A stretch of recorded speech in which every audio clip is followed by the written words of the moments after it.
ជាហៅសួស្តីពុកម៉ែបងប្អូនអរគ្នាសូមស្វាគមន៍មកកាន់ Channel បង្រៀនភាសាចិនបាទអញ្ចឹងមេរៀនយើងថ្ងៃនេះគឺយើងរៀនអំពីពាក្យ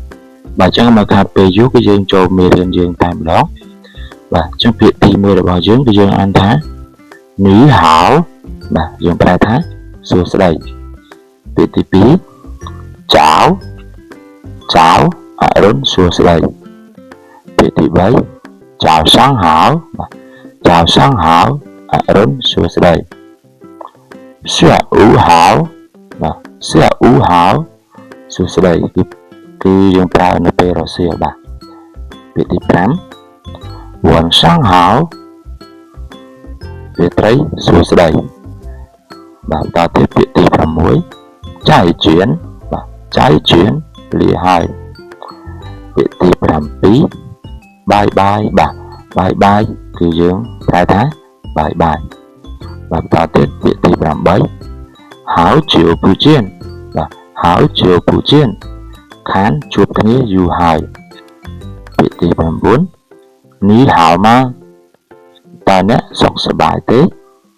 បាទទី10វ៉ហិនហៅខ្ញុំសុខសប្បាយធម្មតាទេបាទតទៅពាក្យទី11សៀបាទសៀយើងប្រែថាអរគុណបាទអញ្ចឹងយើងបន្តទៀតពាក្យទី12យើង不客气បាទ不客气មិនអីទេបាទពាក្យទី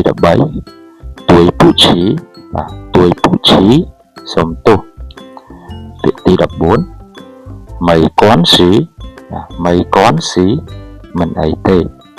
ពាក្យទី15ឈីងបាទឈីងសូមបន្តទៀតពាក្យទី16ហៅបាទហៅយើងប្រែថាល្អបាទពាក្យទី17ពុហៅយើងប្រែថាមិនល្អបាទបន្តទៀតពាក្យទី18ខើអ៊ីបាទខើអ៊ីគឺយើងប្រែថាបានពាក្យទី19ពុខើអ៊ីបាទពុខើអ៊ីមិនបានបាទបន្តទៀតពាក្យទី20មិនវិនធីបាទមិនវិនធីគ្មានបញ្ហាបាទយើងបន្តទៀតពាក្យទី21វ៉ជឺតោបាទវ៉ជឺតោខ្ញុំដឹងពាក្យទី22វ៉ពូជឺតោបាទវ៉ពូជឺតោខ្ញុំមិនដឹងពាក្យទី23វ៉មានបាយខ្ញុំយល់បាទបន្តទៀតពាក្យទី24វ៉ពូមានបាយខ្ញុំមិនយល់ពាក្យទី25ធីងតងលមកយល់ទេបាទតទៀតពាក្យទី26ធីងពូតងបាទធីងពូតងមិនយល់បាទពាក្យទី27ចៃស្រួយឈឺបាទចៃស្រួយឈឺមានន័យថានិយាយម្ដងទៀតពាក្យទី28ម៉ានអ៊ីឌៀនបាទម៉ានអ៊ីឌៀនយឺតបន្តិចពាក្យទី29ខយអ៊ីឌៀនលឿនបន្តិចពាក្យទី30បាទខើអ៊ីម៉ាបានទេបាទយើងបន្តទៀតពាក្យទី31ពុស៊ីងមិនបានពាក្យទី32ហៅតើបាទហៅតើយើងប្រែថាបានបាទពាក្យទី33ស៊ីងបាទយើងប្រែថាបានពាក្យទី34បាទចិនតើបាទចិនតើគឺយើងប្រែថាពិតបាទបន្តទៀតពាក្យទី35ជាតើបាទជាតើយើងប្រែថាคล้ายបាទបន្តទៀតយើងចូលដល់ពាក្យទី